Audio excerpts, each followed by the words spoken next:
Hey everyone, it's Kathy. And Paul here with iDulting. We're here to help you navigate the crazy world of adulting. Because let's be real, it's a wild ride. We'll be dropping tips, sharing stories, And maybe even spilling some embarrassing secrets along the way. So get comfortable, grab your favorite drink, get ready to laugh, learn, and level up your adulting game. This is iDulting. Don't forget to like, follow, and or subscribe, and share this podcast. Head over to iDulting.com for more information and to submit questions for us about iDulting. And maybe even pick up some of our new merchandise.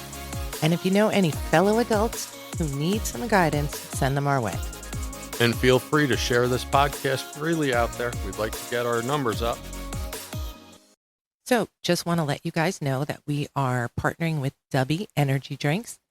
And if you are a person who drinks The or are interested in drinking The, if you go to www.dubby.gg and order The, and in your discount code, type iDulting10, you'll get 10% off your purchase. Hi, welcome to the iDulting podcast. Tonight's episode might have a little bit of a different tone. We do a lot of our research via internet and in person, talking to people.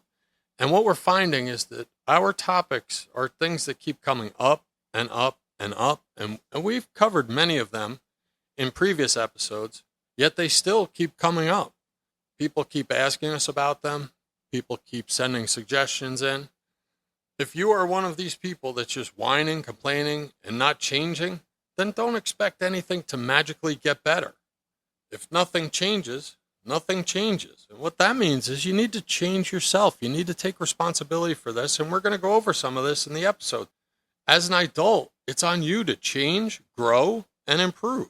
And that, my friends, is the secret sauce that will put you above most of your peers when it comes to quality of life, performance, and your overall experience of living. Becoming more adult is a fantastic journey of growth, independence, and self-discovery. It's not about being boring or stopping all the fun, but about gaining skills, taking on responsibilities that build confidence and prepare you for the future, for real life. Understand, being an adult isn't always easy or fun. Many times you're expected to put on your big boy or big girl pants, and it's tough. It stinks sometimes, but it also builds resiliency. The truth is, we all have challenges and issues. And quite frankly, the world in general doesn't give a crap about those. Sure, your family and close friends might, but others don't. They have their own stuff to deal with on a day-to-day basis. And although many people grew up getting participation trophies, that's not how the real world works. Don't walk around expecting to be acknowledged simply because of your effort. Sometimes you need to actually win to get the trophy. An adult level of maturity is an expectation, not a nice to have. You can't walk around like a 4-year-old throwing a temper tantrum and expect to be treated like an adult. Life's not going to spoon feed you what you need. Sometimes you need to go and get it yourself. It's imperative that you get out of your comfort zone to embrace growth. Growth doesn't happen when you're sitting on your posterior in your comfort zone, playing your usual video games, talking to your usual people. Growth happens when you go find it and go do it. Growth is an action thing, not a reaction thing, not a sit and it'll be bestowed upon you thing. For many of you, it isn't all your fault, but it is where you are, so improvements are up to you. Life may have given you some crap, and your parents may have done too much for you, but now it's up to you. Honestly, we're guilty probably of doing too much for our own children, and we're learning now, we're evolving now, we're out of our comfort zone now, learning new skills, learning how to help emerging or young adults be adults. A special note for parents of adults, redefine your parenting job description. Become mom and or dad 2.0. This is the version where it's an adult-to-adult relationship, not a child-parent relationship. Allow your adult to have space and to come to you. Don't do for them what they can do for themselves. As painful as it is, don't shield them from the consequences of their actions. We definitely have been guilty of that one. Multiple times. Don't allow your adult child's crisis to become your crisis. I'm not saying don't feel for them, don't empathize with them, but they played the stupid game. Let them get the stupid prize. Land your helicopter. Don't cook, clean, or do laundry for them on the regular. I mean, once in a while, switching a load of wash, fine.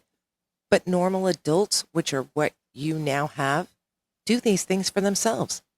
When they're struggling to find a solution to a problem, sit back and let them find it. If they get stuck or if they're having more difficulty than they should, let them come to you. Don't go spoon feeding them the results. Let them have life experience.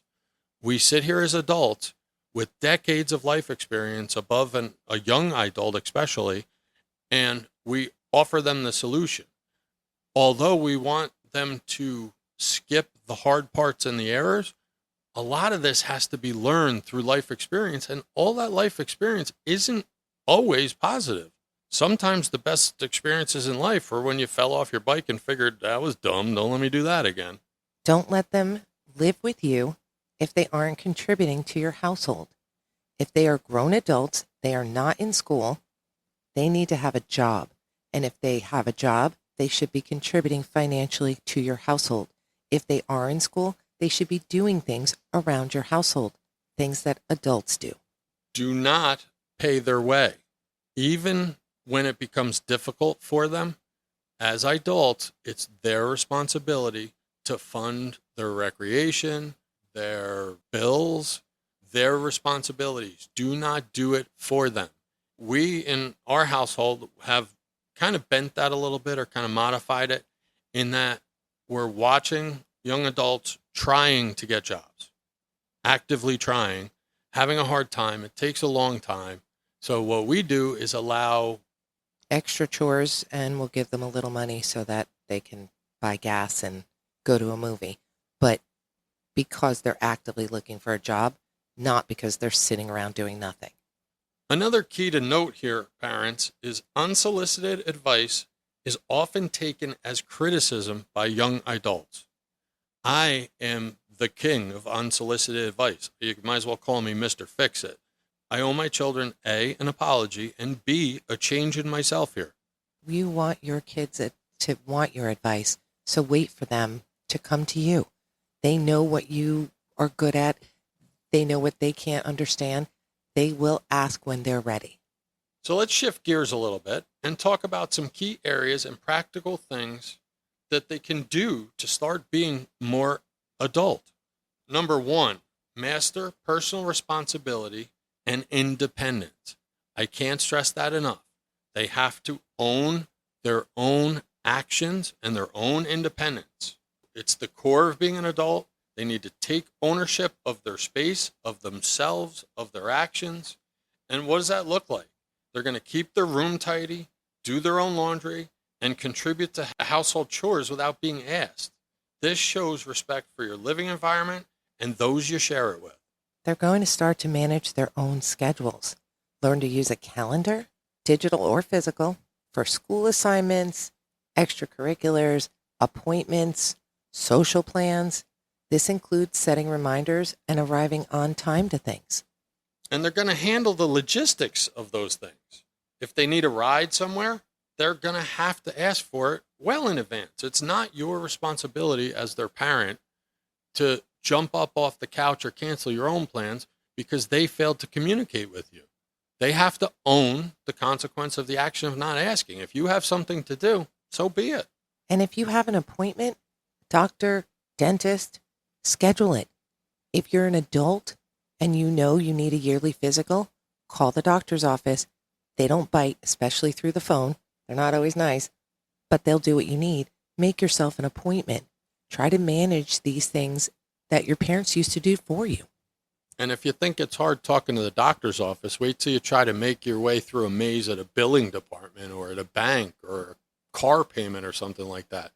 The doctors will be smiling comparatively to the other companies. It's on you as a young adult to problem solve first. When you encounter an issue, try to think through possible solutions before asking for help immediately. Don't just act like, oh, I'm done. I dropped the hot potato. Think about what can you do to solve this problem.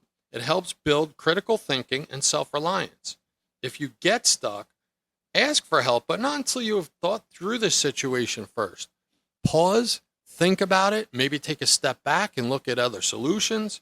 Don't just run to your parents or to someone else and be like, oh, I can't do it. How many times have we witnessed in our own house, oh, where are my keys? I looked in the bowl to find them on the coffee table. Like, start doing your stuff. Learn basic life skills. Cooking, start with simple meals, pasta, eggs, make yourself a sandwich. Gradually learn more complex dishes. Being able to feed yourself is fundamental. Basic car maintenance, knowing how to check your oil and your tire pressure, knowing what to do if you get a flat, knowing if your car is making some strange noise. This is something you should be aware of. Simple repairs. Learn how to unclog a drain, change a light bulb, use basic tools like a screwdriver and a hammer. Next up is develop financial literacy. Every time we look this up or anytime we talk to someone, to the point of, do me a favor, listen to our freaking podcast. We talk about it in budgeting. We talked about it in credit. Listen to those back episodes. But it's really important that you get a job. You have to have income of some sort coming in. Earning your own money teaches you its value and the effort required to get it. Create a simple budget. Even with limited income, track where your money comes and goes. This helps you prioritize wants versus needs. Start saving your money. Set a goal, open a savings account, put a portion of every paycheck into that savings. You're going to need it one day. Understand needs versus wants. Practice distinguishing between things you genuinely need, such as food, essential clothing, and things you want. New video game, trendy outfit, extra furniture or different furniture. You have to know need versus want. And plan. You want things, that's fine. Everyone wants things. But if you buy the wants before you've paid for the needs, now you don't have something you actually need. Learn about credit before it's needed. There's a great resource. Just go back a couple episodes. We did an episode about basic credit, but understand what a credit score is, why it's important, how it can affect future loans or renting an apartment. We recently learned a bunch as one of our iDults was getting her first apartment about income ratios to first month's rent and what utilities are included and how much renter's insurance covers versus how much it costs. So there's a lot to learn about renting, and buying a house is a whole different animal. And I know all of you think building credit means going out really quickly and getting a credit card. You don't need it yet. What you need is an income. Once you have a substantial income or at least a consistent income, then you can look at a credit card. Next on our list is cultivating emotional maturity. I'm going to tag this one with, got an issue? Here's a tissue. This is another one where young adults aren't all at fault here. Parents made this too. It's about managing your inner world and your interactions. You want to be able to recognize and label your emotions, pay attention to how you're feeling, and try to name that emotion. Are you frustrated? Are you anxious? Are you excited? This is self-awareness step is the first one in managing those emotions. I will also add, while you're doing this, you don't have to outwardly show those emotions at all times. You have to keep your emotions appropriate to where you are and what you're doing. Everyone who's having a bad day or feels genuinely sad about something isn't depressed. You don't have to label everything. It doesn't have to be an illness. It could just be you're feeling sad. Develop healthy coping mechanisms. Instead of instantly reacting impulsively, find constructive ways to deal with stress, anger, sadness. Some examples are exercise, talking to a trusted friend, journaling, listening to music. Those are healthy coping mechanisms.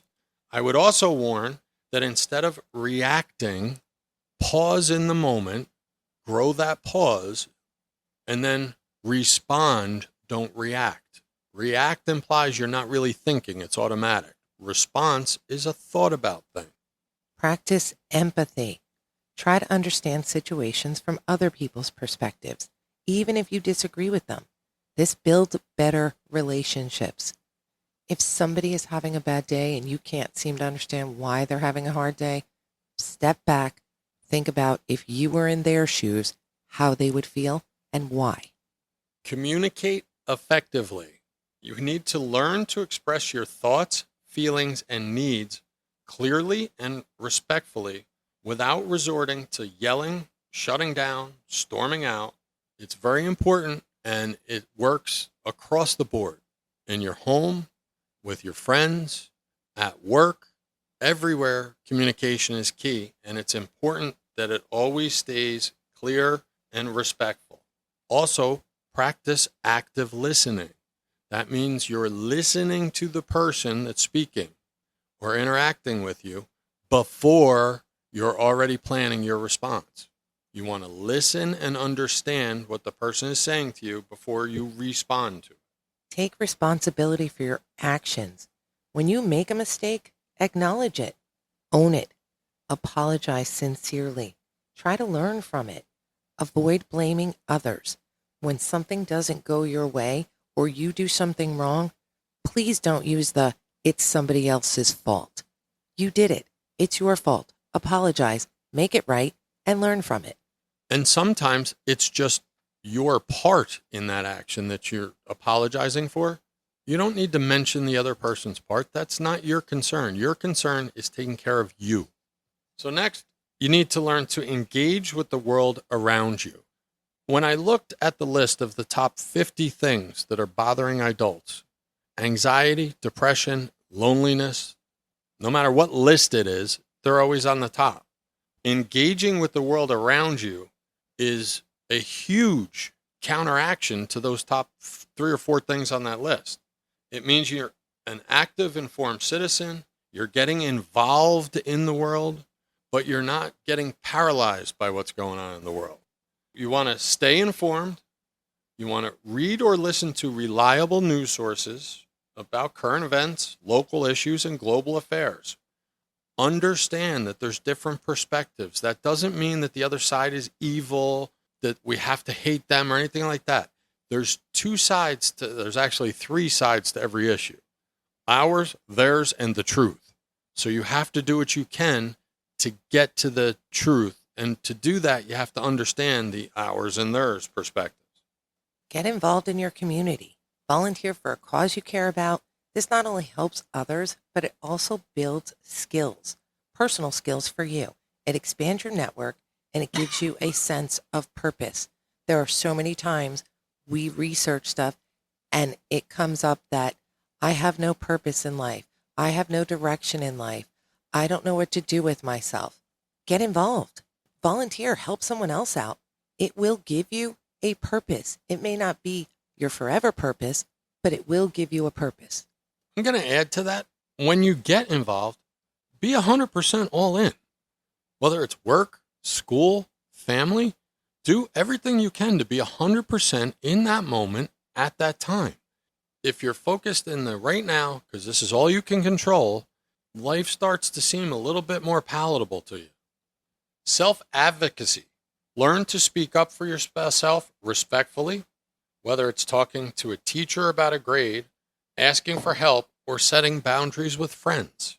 And that would be one area I would say when you're getting gas, practice it. When you're at Quick Check, practice it. Look people in the eye, say, how you doing? How's your day? And ultimately, that becomes more comfortable. And stop asking your parents to do things for you.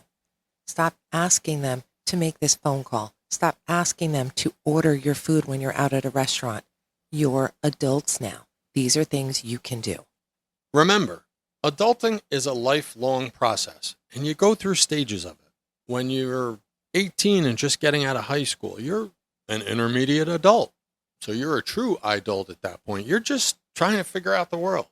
Then you become a junior adult, I guess, after you hit your mid-20s, where you're starting to realize how much adulting really is. And then you start to hit stride probably somewhere around 30. Enjoy the ride and understand there's different parts of it. No one expects an 18-year-old to have the same life experience or knowledge base a 30-year-old has. It's just not possible. I sit here at 53 years old and tell you I learn something new every day, and I absolutely love it. It excites me to learn new things.